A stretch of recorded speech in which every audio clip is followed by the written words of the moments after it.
Hello दोस्तों, board exam with Pankaj में आप सभी का स्वागत है। हम लोगों ने 10th साइंस का ऑब्जेक्टिव का एक सीरीज़ शुरू किया है जिसका ये पार्ट 3 है। इसके पहले पार्ट 1 और पार्ट 2 अपलोड कर दिया गया है। प्रत्येक में 10 क्वेश्चन कराया जाता है, उसके पीछे के कंसेप्ट को समझाया जाता है और उसके आसपास जो भी क्वेश्चन बन सकता है सभी को अच्छे से डिटेल में डिस्कस किया जाता है। अगर इस सीरीज़ को आप लगातार फॉलो करते हैं, इस सीरीज़ में कुल लगभग 50 वीडियो आने वाली है जिसमें साइंस का 10th साइंस का सभी पोर्शन, फिजिक्स, केमिस्ट्री, बायो तीनों पोर्शन आसानी से और अच्छे ढंग से आपको कवर करके दे दिया जाएगा। और इस सीरीज़ को ख़त्म करने के बाद, पूरा करने के बाद आपको बोर्ड एग्ज़ाम में कोई भी क्वेश्चन इस सीरीज़ से बाहर नहीं मिलने वाला है, क्योंकि इस सीरीज़ में आपको कंसेप्ट पर मजबूत पकड़ बना दिया जाएगा और कोई भी क्वेश्चन आएगा उसे आप आसानी से सोल्व कर लीजिएगा। देखिए, ये पार्ट 3 है जिसमें हम कितना करेंगे, 21 से लेके 30 नंबर क्वेश्चन तक करेंगे और जो भी डिस्कशन होगा वो करेंगे। इस सीरीज में रोज़ होमवर्क भी दे रहे हैं, तो पहले होमवर्क जो कल का होमवर्क था उसे कर लेते हैं। 4 क्वेश्चन रोज़ पूछते हैं, जो भी क्वेश्चन पूछा जाए आपको जवाब अच्छे से देना है रोज़।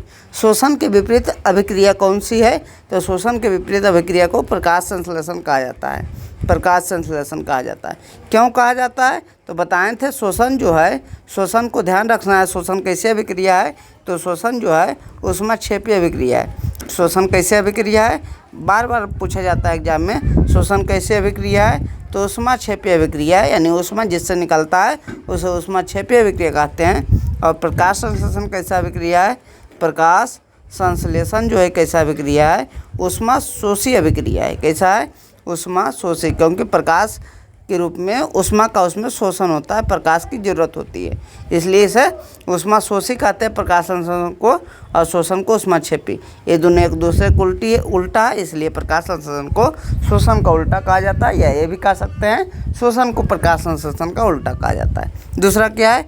AgBr का रंग कैसा होता है? 3 गो रंग बताए थे। AgI का रंग बताए थे, AgCl का रंग आपको याद रखना है, AgI का रंग याद रखना है और AgBr का रंग याद करना है। AgBr, इसका मतलब क्या है? पहला सिल्वर क्लोराइड है, इसका रंग सफ़ेद होता है। दूसरा AgI है, सिल्वर आयोडाइड है, इसका रंग कैसा होता है? इसका रंग पीला होता है। और सिल्वर ब्रोमाइड है, इसका रंग कैसा होता है? हल्का पीला होता है, हल्का पीला। एक चीज़ और बताए थे, इसमें ध्यान रखना है कि AgI जो पीला रंग है, AgI सिल्वर आयोडाइड, इसका काम क्या होता है? तो इससे कृत्रिम वर्षा कराया जाता है। पूछेगा कृत्रिम वर्षा में किसका उपयोग किया जाता है? तो याद रखिएगा सिल्वर आयोडाइड। कृत्रिम वर्षा या कृत्रिम बादल इसी के द्वारा, सिल्वर आयोडाइड के द्वारा बनाया जाता है। अगला क्वेश्चन क्या है देखिए, तो इसका आंसर क्या होगा? हल्का पीला होगा। ठीक है, अगला क्वेश्चन जो है वो क्या है? अम्ल और क्षार से मिलकर लवण और जल बन रहा है, तो इस अभिक्रिया को क्या कहते हैं? जिस अभिक्रिया में अम्ल क्षार मिलकर लवण और जल बनता है उसे उदासीनीकरण अभिक्रिया कहते हैं। क्या कहते हैं? उदासीनीकरण अभिक्रिया कहते हैं। पूछ सकता है परिभाषा भी, तो याद रखिएगा। वैसी अभिक्रिया जिसमें अम्ल और क्षार मिलकर लवण और जल बनाता है तो उसे क्या कहते हैं? उदासीनीकरण अभिक्रिया। अब शुरू करते हैं। किस नंबर देखिए क्वेश्चन क्या कह रहा है? कह रहा है निम्नलिखित में कौन युग्म एकल विस्थापन अभिक्रिया, यानी विस्थापन अभिक्रिया को बारे में बता रहा है। तो विस्थापन अभिक्रिया के बारे में 2-3 बार पहले पार्ट 1 और पार्ट 2 में भी डिस्कस कर चुके हैं। क्या होता है विस्थापन अभिक्रिया? जब अधिक अभिक्रियाशील तत्व कम अभिक्रियाशील तत्व का स्थान ले लेता है तो उसे क्या कहते हैं? विस्थापन अभिक्रिया। यानी अधिक क्रियाशील तत्व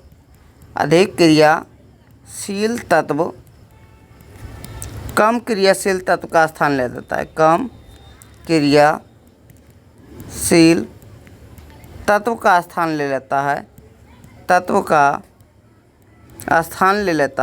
स्थान ले लेता है, तो उसे क्या कहा जाता है?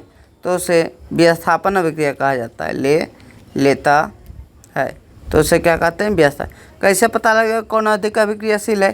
तो इसके लिए बताए थे एक अच्छे से पूरा अभिक्रिया सीरीज होती है, अभिक्रिया श्रृंखला होती है, उसे याद करना है कि Na के बाद क्या है? Ca के बाद क्या है? Mg 12 नंबर है, 13 नंबर Al है। उसके बाद बताए थे 4 लगातार याद रखिए, Zn, Fe, PbH, Zn, Fe, PbH। बार बार क्यों लिख रहे हैं? बार बार लिख रहे हैं ताकि आपको याद हो जाए। उसके बाद 4 क्या है? CuAg AuPt। ये हमारा पूरा अभिक्रियाशीलता सीरीज है। जो अकेले रहेगा, जब भी विस्थापन अभिक्रिया होगा तो अकेले वाला अधिक अभिक्रियाशील रहेगा। देखिए यहाँ Cu है अकेले, Mg से ज़्यादा अभिक्रिया है क्या? Cu ऊपर होना चाहिए, तो Cu तो देखिए Mg यहाँ है, देखिएगा अच्छे से, Mg हमारा यहाँ है, Cu तो बाद में आया, तो कम अभिक्रियाशील है, तो यह अभिक्रिया विस्थापन अभिक्रिया नहीं होगा। जो अकेले रहेगा वो अधिक अभिक्रियाशील होगा तो ही विस्थापन अभिक्रिया कर पाएगा। ये तो हमारा विस्थापन अभिक्रिया नहीं कर पाएगा। दूसरा देखिए, जो Cu है Ag से ज़्यादा अभिक्रियाशील है क्या? हाँ, Cu यहाँ है, Ag यहाँ है, तो Cu अधिक अभिक्रियाशील है, ये हमारा विस्थापन अभिक्रिया हो सकता है। या अन्य Cu अधिक अभिक्रियाशील है क्या? Cu तो अन्य यहाँ Cu बहुत बाद है, तो ये भी हमारा आंसर नहीं हो सकता है। कौन सा आंसर नहीं हो सकता है? पहला नहीं हो सकता है, तीसरा नहीं। Ag देखिए, Ag अकेले है, Ag जो अकेले है वो पहले होना चाहिए अधिक अभिक्रियाशील का मतलब, ये तो लास्ट में है या फिर पहले ही है, यानी ये भी नहीं होगा। तो अगर 3 ऑप्शन नहीं होगा तो चौथा ऑप्शन हमारा आंसर होगा। आंसर क्या होगा? आंसर हमारा बी होगा। इस अभिक्रिया जो श्रेणी है, इसे अच्छे से आप याद कर लीजिए, क्वेश्चन कन्फर्म रूप से बनता है। देखिए अगला क्वेश्चन कह रहा है जल के एक अणु में हाइड्रोजन एवं ऑक्सीजन के परमाणुओं की संख्या का अनुपात। जल के एक अणु यानी जल का फार्मूला क्या होता है? H2। धीरे धीरे बहुत चीज़ का फार्मूला बताएंगे, उसे याद करना है, क्योंकि उससे भी रिलेटेड क्वेश्चन आपसे पूछा जाता है। तो कह रहा है जल के एक अणु में हाइड्रोजन और ऑक्सीजन के परमाणुओं की संख्या बताएं। हाइड्रोजन के कितने परमाणु हैं? इसमें हाइड्रोजन के 2 परमाणु हैं। ऑक्सीजन के कितने परमाणु हैं? कुछ नहीं, तो 1 परमाणु है, तो 2:1। इसका आंसर क्या हुआ? 2:1। यही पूछ रहा है जल के एक अणु में, जल के एक अणु H2 हुआ, और हाइड्रोजन और ऑक्सीजन, पहले हाइड्रोजन का परमाणु 2 है, ऑक्सीजन का परमाणु 1 है, 2:1 हमारा आंसर हुआ। देखिए कुछ का फार्मूला जो हम लिखते हैं उसे अच्छे से ध्यान रखिएगा। एक तो ग्लूकोज का फार्मूला, आपको 5 फार्मूला यहाँ देते हैं, 5 याद कर लीजिएगा।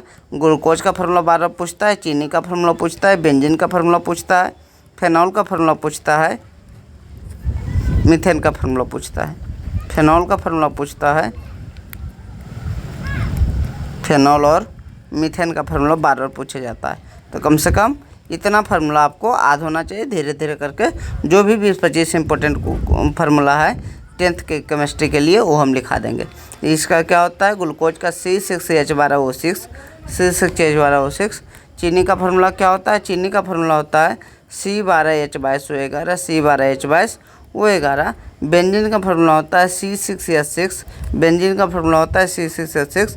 फेनॉल का फार्मूला होता है C6H5OH, फेनॉल का फार्मूला क्या होता है? C6H5OH। और मीथेन का फार्मूला होता है CH4, मीथेन का फार्मूला क्या होता है? CH4। तो धीरे धीरे याद करते चलिए। शोषण किस प्रकार की अभिक्रिया अभी बताएं। शोषण जब यहाँ डिस्कस कर रहे थे, इतना बार क्वेश्चन पूछा गया है। देखिए ऊष्मा क्षेपी अभिक्रिया है, क्योंकि इसमें ऊष्मा निकलती है, तो ऊष्मा क्षेपी कौन सा है? ऊष्मा क्षेपी है। शोषण ऊष्मा क्षेपी क्यों है? क्योंकि शोषण में हम जैसे ग्लूकोज लेते हैं C6H12O6, ये हमारा ग्लूकोज है। ग्लूकोज का ऑक्सीकरण होता है, 6O2 इसमें जुड़ता है, तो बनता क्या है? 6CO2 और 6H2O बनता है, 6CO2 और 6H2O बनता है, 6CO2 6H2O बनता है, और 23.5 किलो कैलोरी निकलता है ऊष्मा निकलता है। जिससे ऊष्मा निकलता है इसे क्या कहते हैं? ऊष्मा क्षेपी। तो शोषण को याद रखेगा, शोषण ऊष्मा क्षेपी नहीं, क्या होगा? शोषण जो होगा, ऊष्मा निकल रहा है तो शोषण क्या कहेंगे? ऊष्मा क्षेपी। इसमें ऊष्मा क्षेपी तो ऑप्शन ही नहीं है, ऊष्मा क्षेपी नहीं है। तो दूसरा ऑप्शन देखिए, अपचयन होगा। अपचयन का मतलब क्या कहते हैं? अवकरण होता है। अवकरण में ऑक्सीजन का हटना, अवकरण। उपचयन का मतलब ऑक्सीकरण। उपचयन का मतलब क्या बताए थे? ऑक्सीकरण। बताइए, श्वसन में ऑक्सीजन जुट रहा है यानी ऑक्सीकरण अभिक्रिया है, तो यहाँ ऑप्शन क्या होगा? ऑप्शन हमारा सी होगा। अगर ऊष्मा क्षेपी रहता तो ऊष्मा क्षेपी मारते, लेकिन ऊष्मा क्षेपी रहता तो ऑक्सीकरण वाला ये नहीं रहता, तो इसका आंसर क्या हुआ? उपचयन अभिक्रिया आंसर हुआ। अगला क्वेश्चन देखिए, अभिक्रिया जिसमें आयनों का आदान प्रदान होता है। अभिक्रिया जिसमें आयनों का आदान प्रदान होता है, इसका मतलब क्या है? AB+ हमारा पास CD था, तो आयन का आदान प्रदान हो गया। AD एक साथ गया, A और D एक साथ गया, और C और B एक साथ गया। तो इस प्रकार की अभिक्रिया को क्या कहते हैं? इस प्रकार की अभिक्रिया को द्विव्यवस्था में अभिक्रिया कहते हैं। क्या कहते हैं? विस्थापन अभिक्रिया। तो द्वि विस्थापन अभिक्रिया का परिभाषा भी याद रखेगा। वैसा अभिक्रिया जिसमें आयनों का आदान प्रदान होता है उसे क्या कहते हैं? द्वि विस्थापन अभिक्रिया। एक चीज़ और बताए थे, जब द्वि विस्थापन अभिक्रिया होगा इसमें अपक्षेप का निर्माण होगा, अघुलनशील अपक्षेप का निर्माण होगा। आंसर क्या है? द्वि विस्थापन अभिक्रिया। इसे ही अपक्षेपण अभिक्रिया कहते हैं, लेकिन इसमें आयन का आदान प्रदान है। अगर द्वि विस्थापन ऑप्शन रहेगा तो द्वि विस्थापन ही मानना, अगर नहीं रहता तो अपक्षेपण मानना। अगला देखिए, इथाइल अल्कोहल। इथाइल अल्कोहल क्या होता है? इथाइल अल्कोहल का फॉर्मूला याद रखिएगा, C2H5OH होता है। इथाइल अल्कोहल क्या होता है? C2H5OH। इथाइल अल्कोहल जिसे हम शराब भी कहते हैं, क्या बोलते हैं? शराब। कह रहा है इथाइल अल्कोहल का व्यापारिक उत्पादन व्यापार के दृष्टिकोण से उत्पादन किस अभिक्रिया द्वारा किया जाता है? तो शराब जो बनाया जाता है किस अभिक्रिया द्वारा बनाया जाता है? तो आपको याद रखना है, शराब जो बनाया जाता है वो किण्वन अभिक्रिया द्वारा बनाया जाता है। किस अभिक्रिया द्वारा बनाया जाता है? तो शराब का उत्पादन जो होता है किण्वन अभिक्रिया द्वारा होता है। कैसा होता है? ग्लूकोज जो रहता है C6H12O6, अभी ग्लूकोज का फॉर्मूला बना है। ग्लूकोज को जब ऑक्सीजन की अनुपस्थिति में ईस्ट की सहायता से, क्या बताएं? ऑक्सीजन की अनुपस्थिति में देखते होंगे जब शराब बनाया जाता है तो उसमें क्या किया जाता है? ग्लूकोज को सड़ाया गलाया जाता है ईस्ट की सहायता से। किसकी सहायता से? ईस्ट की सहायता से। तो बोले ग्लूकोज को ऑक्सीजन की अनुपस्थिति में ईस्ट की सहायता से क्या बनाया जाता है? शराब बनाया जाता है। C2H5OH और प्लस CO2 निकलता है। इसको इसी अभिक्रिया को हम क्या कहते हैं? इसी अभिक्रिया को कहा जाता है किण्वन। तो किण्वन क्या होगा? किण्वन का परिभाषा कभी पूछेगा तो ग्लूकोज को ऑक्सीजन की अनुपस्थिति में ईस्ट की सहायता से इथाइल अल्कोहल बनाने की प्रक्रिया क्या कहलाती है? किण्वन कहलाती है। तो किण्वन ही होता है और इसी विधि द्वारा इथाइल अल्कोहल का व्यापारिक उत्पादन होता है। तो किण्वन ही इसका आंसर हुआ। और व्यापारिक उत्पादन इसी विधि द्वारा होता है, ये भी आपको ध्यान रखना है। इथाइल अल्कोहल का फॉर्मूला क्या होता है, ये भी अच्छे से आपको ध्यान रखना है। अगला देखिए, कह रहा है निम्नलिखित में कौन सा अपघटन अभिक्रिया? अपघटन का मतलब क्या होता है? अपघटन का मतलब टूटना होता है, टूटना। और टूटना जिस अभिक्रिया में बताए थे, अपघटन का मतलब टूटना। एक बड़ा चीज़ है, छोटा चीज़ में टूट रहा है, A+B में टूट गया, तो इसी को तो वियोजन अभिक्रिया बताए थे। अगला अगर वीडियो देखे होंगे, सीरियल से देख रहे होंगे, तो वियोजन अभिक्रिया और संयोजन अभिक्रिया बताए थे। अगर कभी जुट जाता है, जुट के कोई एगो चीज़ बनता है तो उसे कहते हैं संयोजन अभिक्रिया, और जब टूट कर कोई चीज़ बनता है तो उसे वियोजन अभिक्रिया कहते हैं। अपघटन का मतलब ही टूटना होता है, यानी वियोजन अभिक्रिया का एग्जाम्पल पूछ रहा है। तो कब कौन सा टूट रहा है? देखिए इसमें तो जुड़ रहा है, तो ये तो संयोजन अभिक्रिया होगा। दूसरा देखिए, इसमें पता ही नहीं लग रहा है, आम्ल क्षार है, लवण और जल बन रहा है, तो ये तो उदासीनीकरण अभिक्रिया है। अभी बताएं उदासीनीकरण अभिक्रिया किसे कहते हैं? उदासीनीकरण। कैसे पता लगा आम्ल क्षार है? तो कहें जिसके अंतिम OH है वो क्षार होता है, जिसके शुरू में H होता है उसे क्या कहते हैं? अम्ल कहते हैं। या NaCl बना, H2O बना, लवण और जल बना, तो इसे उदासीनीकरण अभिक्रिया कहें। देखिए, एक चीज़ बड़ा चीज़ था, छोटा छोटा चीज़ में टूट गया, तो ये टूट तो रहा है, इसे टूटने को अपघटन कहते हैं। तो इसका आंसर क्या होगा? अपघटन अभिक्रिया कौन सा है? अपघटन अभिक्रिया जो आंसर है वो D है। अगला देखते हैं, कह रहा है वह अभिक्रिया जिसमें उत्पाद के बनने के साथ साथ ऊष्मा भी उत्पन्न होती है, उसे क्या कहते हैं? जिसमें ऊष्मा उत्पन्न होती है उसे ऊष्माक्षेपी कहते हैं। ऊष्मा अगर उत्पन्न होती है तो उसे क्या कहते हैं? अगर ऊष्मा उत्पन्न होती है तो उसे ऊष्माक्षेपी कहते हैं। क्या बोलते हैं? ऊष्माक्षेपी। ऊष्मा निकल रही है, ऊष्माक्षेपी। और जिसमें ऊष्मा की ज़रूरत होती है, ऊष्मा की ज़रूरत होती है उसे ऊष्मा शोषी कहते हैं। क्या कहते हैं? ऊष्मा शोषी। बार बार बोल रहे हैं, शोषण और प्रकाश संश्लेषण से संबंधित बहुत सारा क्वेश्चन आता है। तो ऊष्मा शोषी, ऊष्मा की जरूरत किसमें होती है? तो प्रकाश संश्लेषण में देखते हैं कि सूर्य प्रकाश की जरूरत होती है, तो प्रकाश संश्लेषण हमारा कैसा है? ऊष्मा शोषी है, ऊष्मा शोषी। संश्लेषण और शोषण कैसा है? शोषण जो है ऊष्माक्षेपी है। तो क्या कह रहा है? ऊष्मा उत्पन्न होती है तो उसे ऊष्माक्षेपी कहते हैं। ऊष्मा शोषी क्या कहता है? जिसमें ऊष्मा की जरूरत होती है। प्रकाश संश्लेषण उपचयन किसे कहते हैं? उपचयन मैंने ऑक्सीकरण, ऑक्सीकरण का 2-3 परिभाषा बता चुके हैं। क्या? ऑक्सीजन का जुड़ना, हाइड्रोजन का हटना और इलेक्ट्रॉन का त्यागना, ये तीनों क्या होता है? ऑक्सीकरण या उपचयन का परिभाषा होता है। तीनों को अच्छे से ध्यान रखना है क्योंकि क्वेश्चन बार बार पूछा गया, आप देख रहे हैं दोनों पार्ट में। देखिए, अभिक्रिया कह रहा है Cu+O2 CuO बना, Cu+O2 CuO बना। देखिए दो चीज़ जुड़ के एक बड़ा चीज़ बन रहा है। अभी बताएं, जब दो चीज़ जुड़ के एक बड़ा चीज़ बने तो उसे क्या कहते हैं? संयोजन अभिक्रिया। क्या कहते हैं? संयोजन अभिक्रिया। लेकिन ऑप्शन में है क्या संयोजन अभिक्रिया? कहेंगे ऑप्शन में नहीं है। तो दूसरा बात देखेंगे कि ऑक्सीजन जुट रहा है, ऑक्सीजन जुटने को क्या कहते हैं? ऑक्सीजन जुटने को ऑक्सीकरण कहते हैं, ऑक्सीजन जुटने को ऑक्सीकरण कहते हैं। ऑक्सीकरण का दूसरा नाम क्या है? उपचयन है। इसको क्या कहते हैं? ऑक्सीजन जुटने को ऑक्सीकरण अभिक्रिया कहते हैं। ऑक्सीजन हटने को उपचयन कहते हैं, जिसे अवकरण कहते हैं। अवकरण कैसे याद रखना है? कोनो आ से अवकरण, आ से अपचयन। तो अवकरण जो है अपचयन है और उपचयन जो है ऑक्सीकरण है। ऐसा करके ध्यान रखिएगा, अगर गलती कभी से ध्यान नहीं रहेगा तो आ से अपचयन, आ से अवकरण।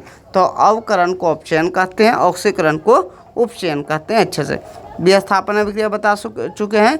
वैसे अभिक्रिया जिसमें अधिक क्रियाशील तत्व कम क्रियाशील तत्व का स्थान लेता है उसे विस्थापन कहते हैं। उदासीनीकरण किसे कहते हैं? जब अम्ल और क्षार मिलकर लवण और जल बनाता है तो उसे उदासीनीकरण अभिक्रिया कहते हैं। अगला क्या कह रहा है? निम्नलिखित में 29 नंबर है, निम्नलिखित में कौन सा पदार्थ बिना ज्वाला के जलता है? बिना ज्वाला के जलता है यानी बिना आग के जलता है। तो कौन सा है? मोमबत्ती। आप देखे होंगे, इसमें ज्वाला उत्पन्न होती है, केरोसिन ज्वाला उत्पन्न होता है, कोयला में ज्वाला उत्पन्न होता है।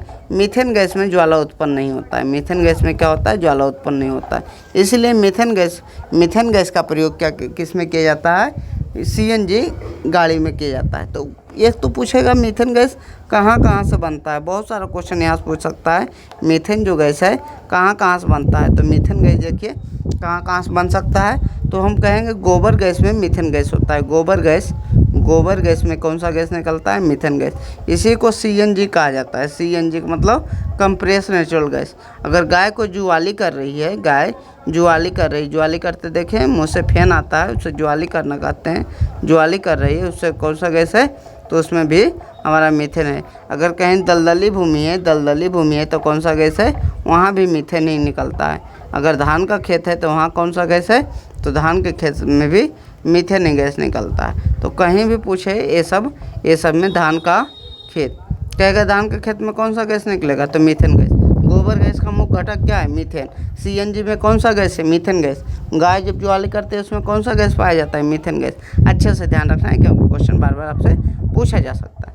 अगला क्वेश्चन क्या है? कह रहा है निम्नलिखित में कौन उपचायक है? उपचायक का मतलब क्या है? ऑक्सीकारक। उपचायक मैंने बताएं, उपचायक मैंने ऑक्सीकारक, जो ऑक्सीकृत करता है, जो ऑक्सीजन जो जिसके कारण ऑक्सीजन जुड़ता है उसे क्या कहते हैं? ऑक्सीकारक कहते हैं। तो यहाँ कौन सा है? O3 को क्या बोलते हैं? O3 को ओजोन बोलते हैं। ओजोन और ऑक्सीजन क्या होता है? ऑक्सीकारक होता है। ये सब क्या है? अवकारक है। ये सब क्या है? पूछेगा सबसे अच्छा अवकारक कौन सा है? तो सबसे अच्छा अवकारक जो है हाइड्रोजन है। एक क्वेश्चन इसके पहले अवकारक का भी क्वेश्चन आ चुका है। तो देखिए अच्छे से समझिएगा, इस चैप्टर में इतना अच्छा क्वेश्चन था। अच्छे से अगर समझिएगा तो बहुत अच्छा क्वेश्चन था। इस चैप्टर के जो क्वेश्चन था 23 क्वेश्चन पूरा था। 23 क्वेश्चन हम ख़त्म कर चुके हैं। आपको क्या करना है? 3 क्वेश्चन का जवाब देना है। तीनों का कमेंट सेक्शन में ज़रूर जवाब दीजिए, क्योंकि आपको जवाब देने से क्या होगा?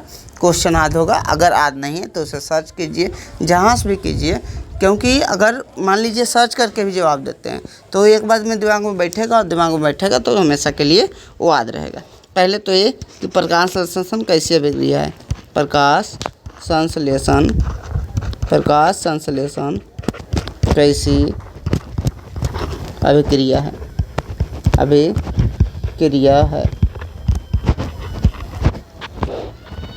वह पदार्थ जो बिना अभिक्रिया में भाग लिए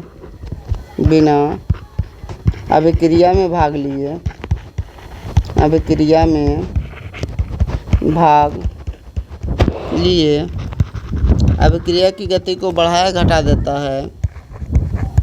अभिक्रिया की गति को बढ़ाया घटा देता है,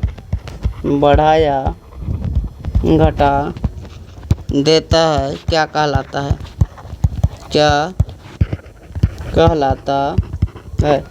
तीसरा क्वेश्चन है, जब ऑक्सीकरण और अपकरण क्रिया साथ साथ होती है। जब ऑक्सीकरण तथा अपकरण क्रिया साथ साथ होती है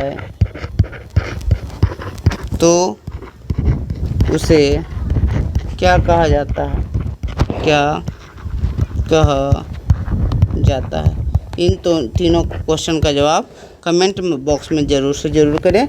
अगर वीडियो पसंद आए तो वीडियो को ज़्यादा से ज़्यादा शेयर करें ताकि मेरा मोटिवेशन बना रहे और आपके लिए पूरा ये सीरीज जो हम संकल्प लिए हैं 50 क्वेश्चन के सीरीज करने का, इसके बाहर कोई क्वेश्चन नहीं जाने का, तो उस मन से, उस मेहनत से हम भी काम करते रहें ताकि आपके जो एग्ज़ाम में मार्क आए बहुत अच्छा है। इसी शब्दों के साथ आज का क्लास ख़त्म करते हैं। अगर वीडियो अच्छा लगा तो वीडियो को ज़रूर से ज़रूर लाइक से सब्सक्राइब करें। Thank you.